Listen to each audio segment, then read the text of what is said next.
Have you ever felt it?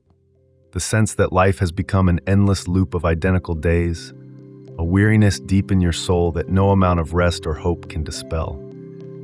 You wake up and you know the script ahead of you is the same as yesterday's.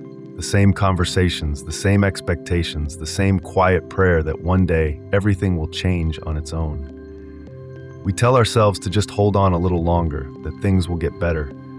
But the years pass and nothing changes. There is an ancient wisdom that says when we are trapped in the past or forever waiting for the future, we lose the ability to live in the present. But what if this exhaustion isn't just a temporary state? What if it's a sign that it's time to take your life into your own hands? This was the realization that dawned on Marina one morning. For years, she had convinced herself that patience was the key to a happy family, that with time, the feelings would return. But in that moment, she understood, if she didn't take a step toward herself now, she might lose herself forever in this unending routine. Marina opened her eyes before the alarm. The room was filled with a silence broken only by the steady breathing of her husband. She turned her head and looked at him, the familiar landscape of his face, the accustomed expression.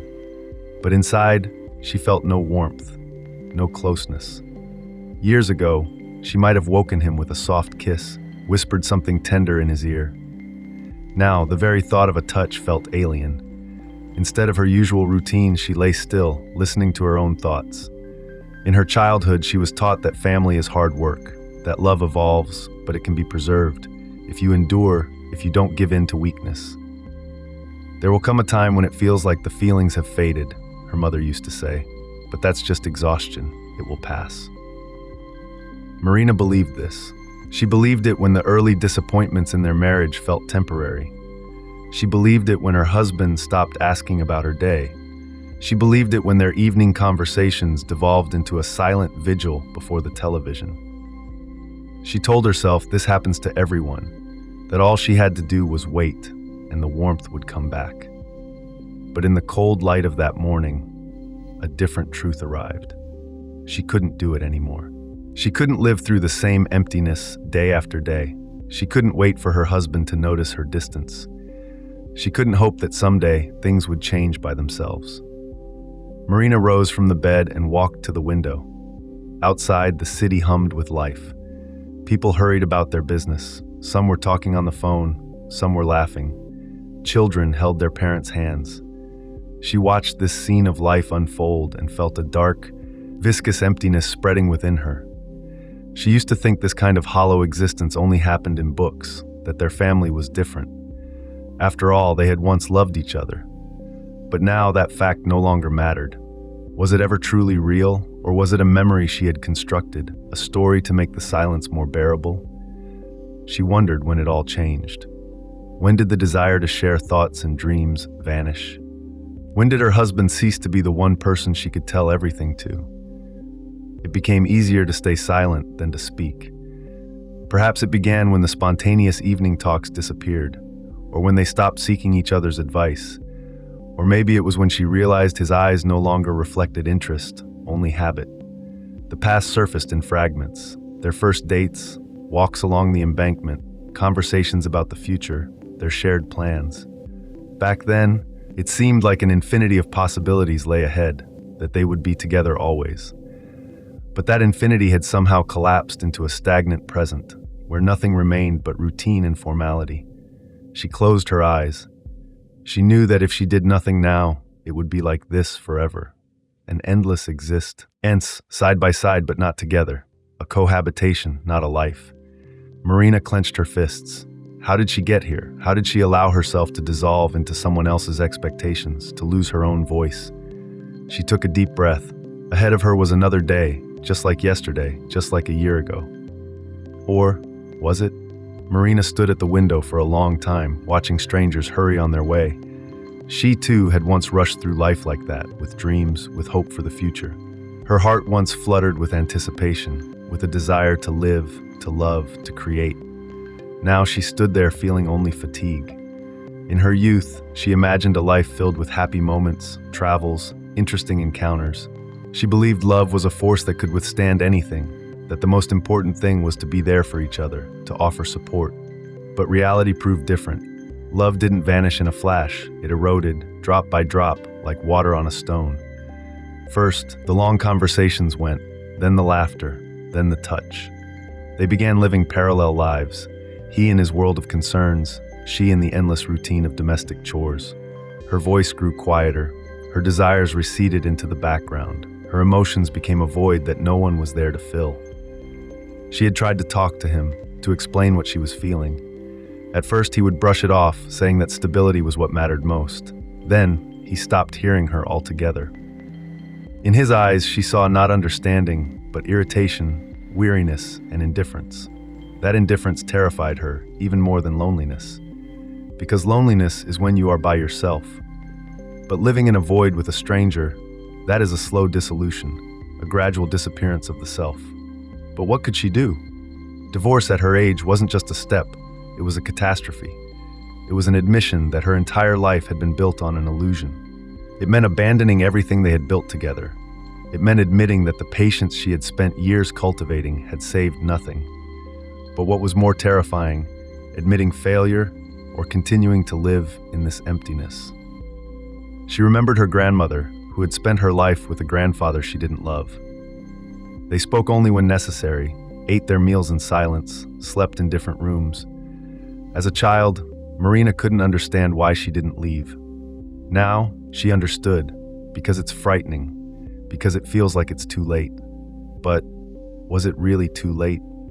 Marina felt something click inside her, like a puzzle piece falling into place. If she changed nothing now, nothing would ever change. And then she realized there was a way out.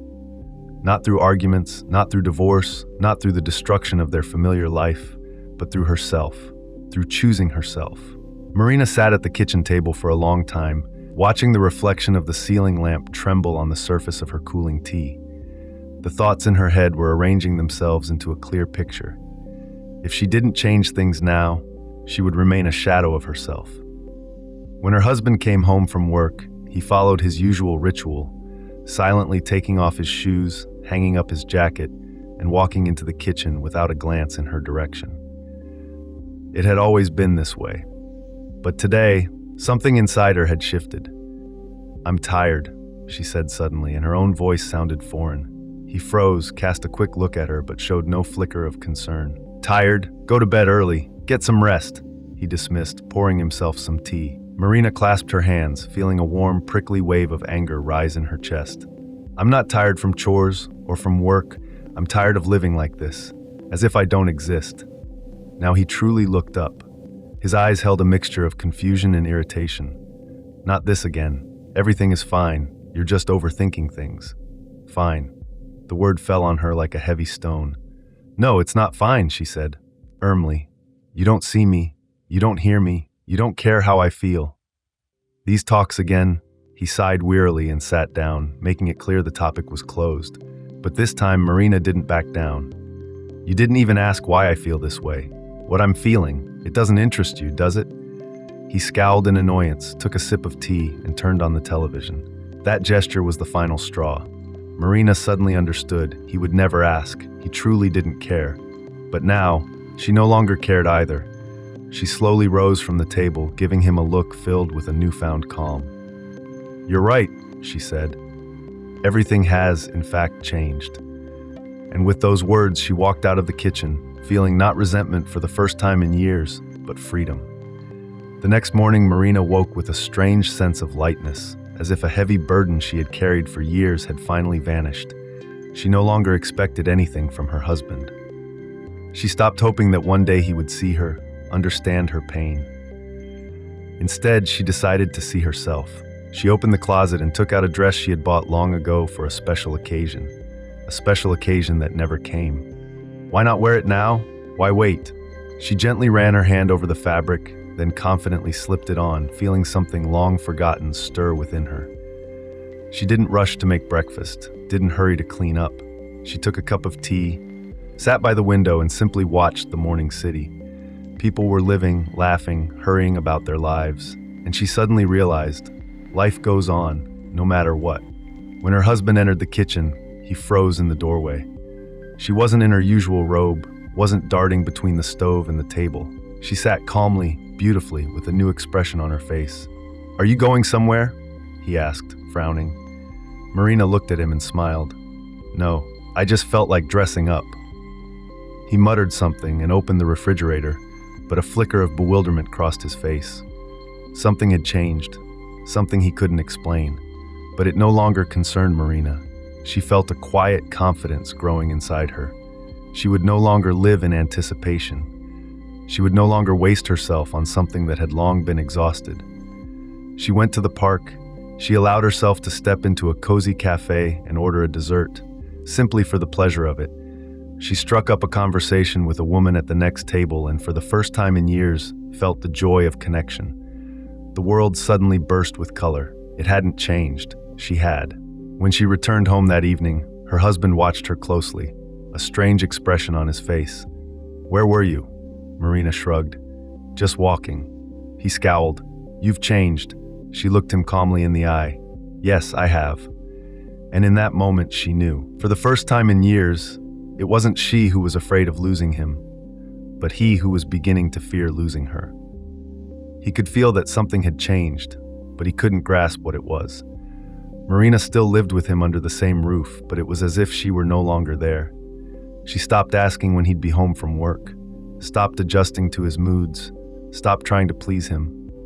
He had always taken her care for granted. She was always there, always cooking dinner, always listening to him, even when he wasn't really talking to her. But now there was something new in her gaze, a serenity he couldn't comprehend.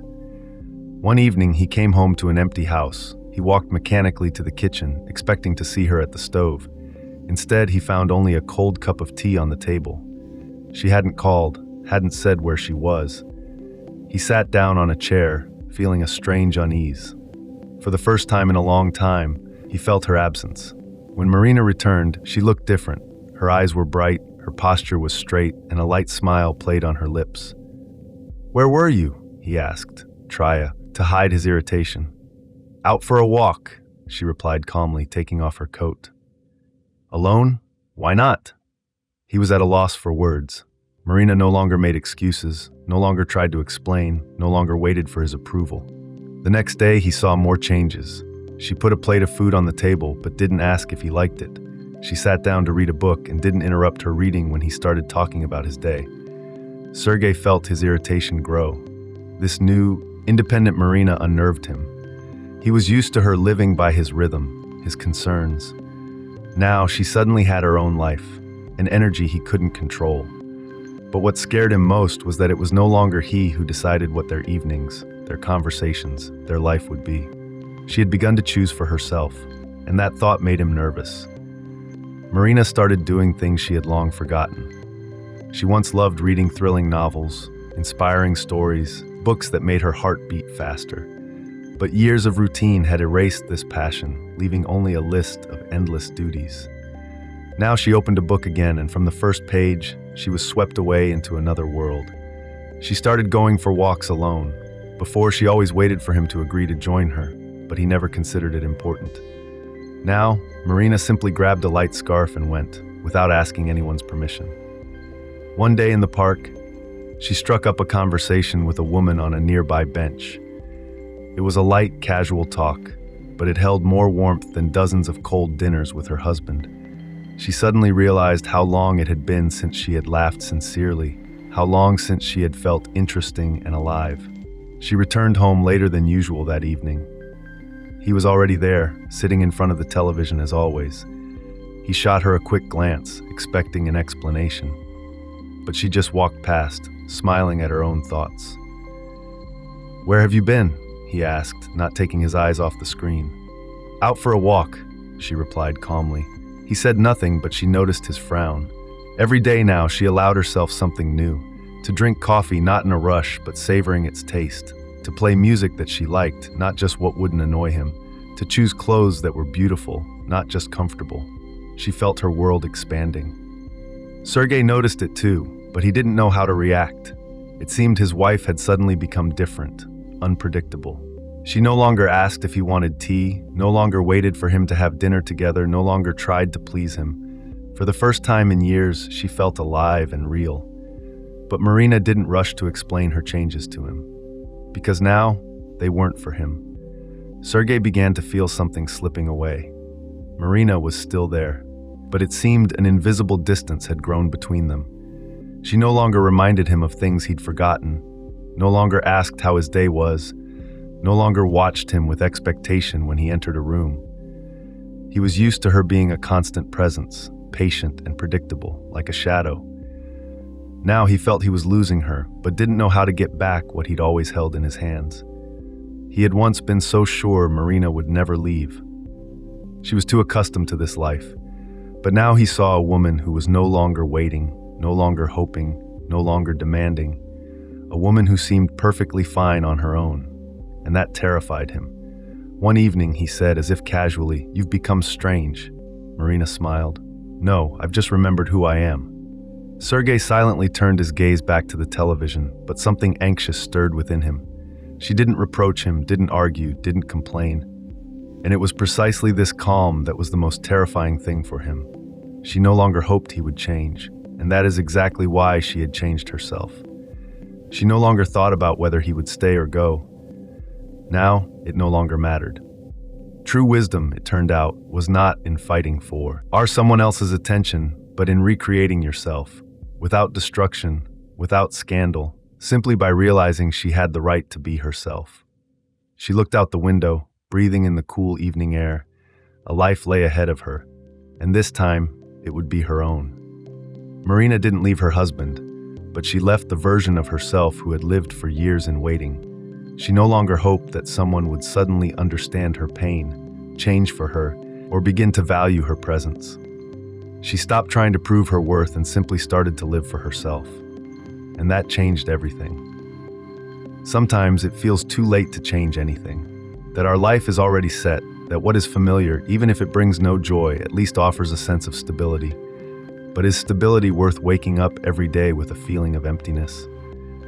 If you are not seen, if your feelings are ignored, if you feel that life is passing you by, must you simply endure it? Or perhaps it's time to take a step toward yourself. Start small. Stop making excuses for indifference. Do something just for you. Feel that you exist. Because life doesn't start later. It's happening right now. If this story resonated with you, share your thoughts in the comments. Have you had a moment when you realized it was time for a change? How did you find the strength not to lose yourself?